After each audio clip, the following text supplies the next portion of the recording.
जय मसीह की। Praise the Lord. कैसे हैं मेरे मसीह भाई बहन? मैं आशा करती हूँ आप सब अच्छे होंगे। आइए आज हम इस शनिवार की प्रार्थना में दुष्ट अकेले की दुष्ट आत्माओं से छुटकारे के लिए प्रार्थना करेंगे और उसके बाद उन वचनों को जानेंगे कि कौन कौन से वचन हमें दुष्ट आत्माओं से छुटकारा दिला सकते हैं। आइए पहले प्रार्थना को करते हैं।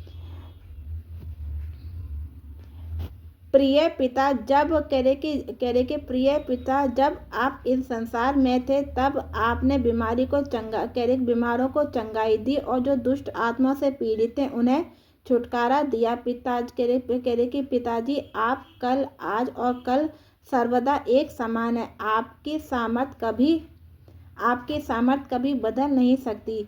पिता, मेरे इस शरीर को देखें जो दुष्ट आत्माओं की शक्ति के कारण अत्यंत कष्ट में है। मेरी प्रार्थना है कि आपका हृदय मेरे लिए इसी समय दया से भर जाए।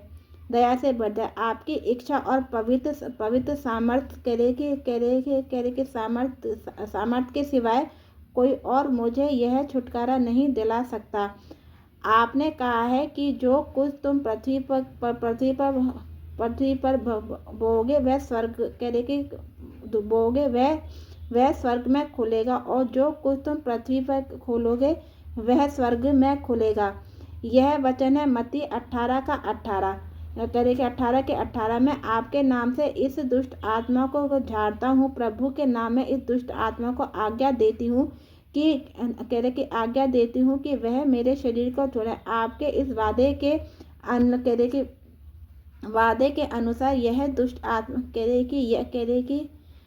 के अनुसार यह दुष्ट आत्मा मेरे शरीर से निकले। मैं इस प्रार्थना को अपने पूरे विश्वास के साथ आपके चरणों में रखती हूँ।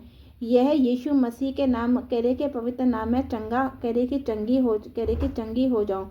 मैं आपका धन्यवाद और आपकी स्तुति करती हूँ। आपने मेरी प्रार्थना को सुना और मुझे दुष्ट आत्माओं से छुटकारा दे। यीशु मसीह के नाम में आमीन। आमीन। आइए अब हम इसकी की घोषणा अब हम जानते हैं कि यीशु मसीह के छुटकारा पाने के लिए हमें बाइबल के कौन कौन से वचन पढ़ने चाहिए। पहला वचन है याकूब 4:7। इसलिए परमेश्वर के अधीन हो जाओ, शैतान का सामना करो, वह तुम्हारे पास से भाग जाएगा। यह शैतान का विरोध करना परमेश्वर के अधीन रहने की शक्ति पर केंद्रित है। मत्ती 18:18। मैं तुमसे सच कहता हूँ कि जो कुछ तुम पृथ्वी पर बांधोगे वह स्वर्ग में बंधेगा और जो कुछ तुम पृथ्वी पर खोलोगे वह स्वर्ग में खुलेगा। यीशु के स्वर्ग में खुलेगा। हालेलुया। और तीसरी है कुरिन्थिया 1:15-57। परंतु परमेश्वर का धन्यवाद हो जो हमारे यीशु मसीह के द्वारा हमें जय देता है।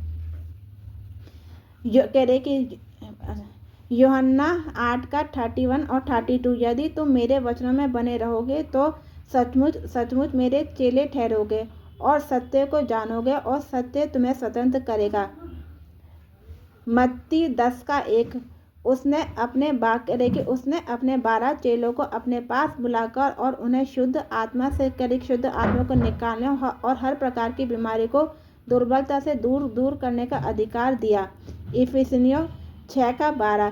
क्योंकि हमारी हर लड़ाई खून और मांस से नहीं परंतु हकीमों से और अधिकारियों से और इस संसार के अंधकार के सूबेदारों से और आकाश में दुष्टता की आत्मिक सेनाओं से है। यीशु मसीह ने कहा, परंतु इस प्रकार की बिना प्रार्थना उपवास के नहीं निकलती। मत्ती 7:17-21 जो प्रार्थना की उपासना की शक्ति को दर्शाता है। फिलिपियों 4:6 और 7 और यशायाह 26:3 जैसे वचन परमेश्वर की शांति और सुरक्षा पर ध्यान केंद्रित करते हैं जो दुष्टता के खिलाफ हर एक ढाल हो सकती है। बुराई पर अच्छाई। रोमियो 12:21 कहता है कि बुराई से ना हारो पर भलाई के द्वारा बुराई पर जय पाओ। इन वचनों को स्मरण करने और इन सिद्धांतों का पालन करने से आपको आत्मिक शांति और परमेश्वर की सुरक्षा प्राप्त करने में मदद मिल सकती है, जैसे कि बाइबल हमें सिखाती है। प्रभु यीशु मसीह के नाम में मांगते हैं, आमीन।